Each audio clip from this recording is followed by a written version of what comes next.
आज के इस खास और दिलचस्प विश्लेषण में हम सभी का स्वागत करते हैं।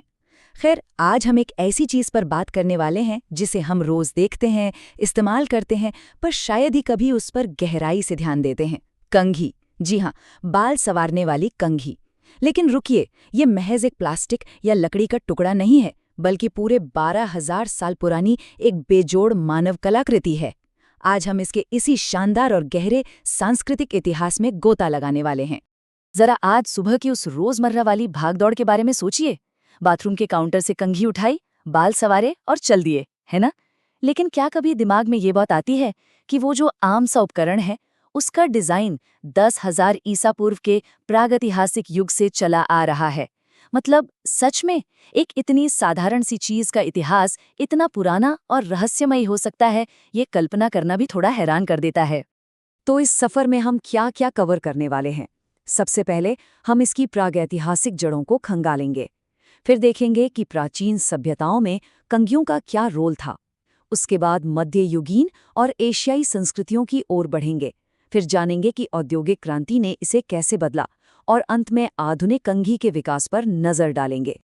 भाग 1, प्रागैतिहासिक जड़ें, 10,000 ईसा पूर्व से 3,000 ईसा पूर्व।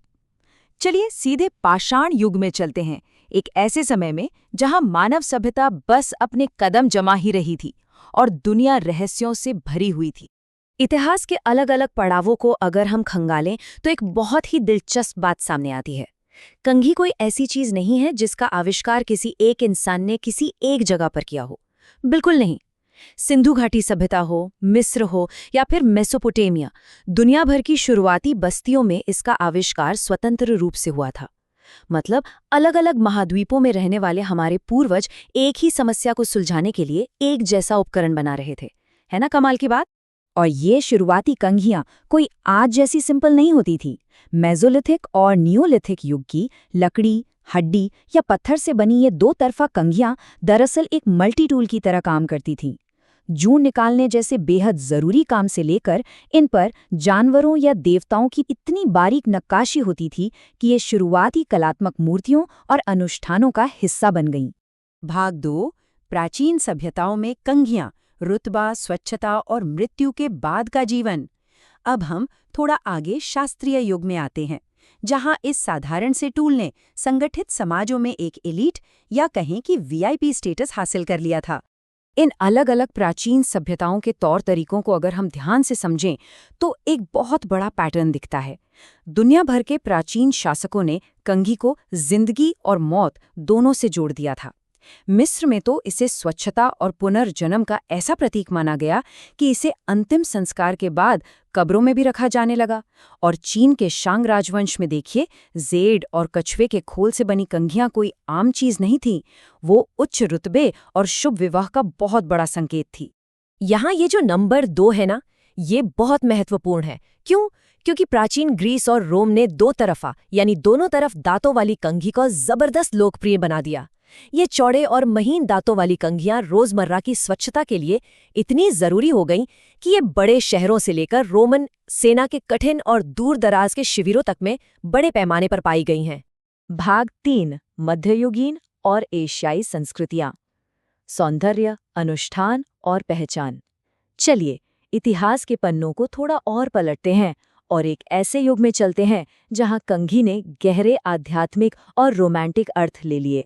और ये बात इस चीज का सबसे बेहतरीन उदाहरण है कि कैसे एक रोजमर्रा की चीज एक गहरी धार्मिक आस्था में बदल सकती है। भारत में पारंपरिक कंघा सिर्फ बाल ठीक करने के लिए नहीं है। सिख धर्म में ये 5 ककारों में से एक है, जो आध्यात्मिक पवित्रता, अनुशासन और स्वच्छता का एक बेहद सशक्त और अनिवार्य प्रतीक है। अगर हम दुनिया भर के इन अलग अलग सांस्कृतिक उदाहरणों को एक साथ रखकर देखें तो तस्वीर पूरी तरह साफ हो जाती है। इस्लामी दुनिया में प्रार्थना से पहले वुज़ू यानी शुद्धिकरण में इसका अहम रोल था। वहीं जापान के हेन काल में सोने के पत्तों से सजी कुशी कंघियां रोमांस का प्रतीक थीं, जो अक्सर दुल्हनों को दी जाती थी। और यूरोप में वहां धार्मिक पादरियों के लिए हाथी दांत की बेहद सजावटी कंघियां बनती थीं। एक ही उपकरण, लेकिन दुनिया भर में इसके मायने कितने अलग और गहरे थे। भाग 4, औद्योगिक क्रांति, बड़े पैमाने पर उत्पादन और वैचारिक बदलाव। अब गियर बदलते हैं और उस दौर में चलते हैं जिसने दुनिया की रफ्तार बढ़ा दी, 18वीं और 19वीं सदी का तकनीकी उछाल। तो असल में यहाँ सबसे बड़ा गेम चेंजर क्या था? वो था इस उपकरण का पूरी तरह से लोकतंत्रीकरण। जो कंघी पहले हाथ से बहुत मेहनत से तराशी जाती थी और सिर्फ अमीरों की शान होती थी, वो मशीनों और सेलुलॉइड प्लास्टिक के आने से एकदम बदल गई। अब यह हर वर्ग की पहुंच में थी, एक सस्ती और रोजमर्रा की जरूरत बन चुकी थी। लेकिन यहाँ एक बड़ा ही मजेदार ऐतिहासिक तथ्य भी है। सस्ती और आम होने के बावजूद फैशन की दुनिया में इसका रुतबा कम नहीं हुआ था। विक्टोरियन युग की उच्च समाज की महिलाओं को देखिए। उन्होंने अपने बेहद भारी और जटिल हेयरस्टाइल को टिकाए रखने के लिए विशालकाय और बहुत ही सजावटी सेलुलॉइड हाई बैक्ड कंघियों का इस्तेमाल किया। भाग 5, आधुनिक कंघी का विकास, कार्य, नवाचार और तकनीक। अब आते हैं 20वीं सदी से लेकर हमारे आज के इस मॉडर्न युग में, जहां ये पूरी तरह से एक तकनीकी उत्पाद बन चुकी है। हालांकि कंघी का वो बेसिक आकार आज भी हजारों साल पुराना वाला ही है, लेकिन अब इसके प्रकार अनगिनत हो गए हैं। घुंघराले बालों के लिए चौड़े दांत, जूं के लिए महीन दांत, बार्बर्स के लिए एकदम सटीक टेल कंघियां और कार्बन फाइबर या सिलिकॉन जैसे नए आधुनिक मटेरियल्स। अब बस नाम लीजिए और हर खास जरूरत के लिए एक अलग कंघी मौजूद है। और जरा इस तकनीकी छलांग पर गौर कीजिए। हड्डी या लकड़ी का वो जो एकदम स्थिर सा टुकड़ा हुआ करता था, वो अब एक एक्टिव इलेक्ट्रॉनिक डिवाइस बन चुका है। उलझे बालों को सुलझाने वाले इलेक्ट्रिक टूल्स, बालों को सीधा करने वाली हीटेड कंघियां और तो और बालों की ग्रोथ के लिए लेजर थेरेपी वाली कंघियां। सच में विकास की कोई सीमा नहीं है।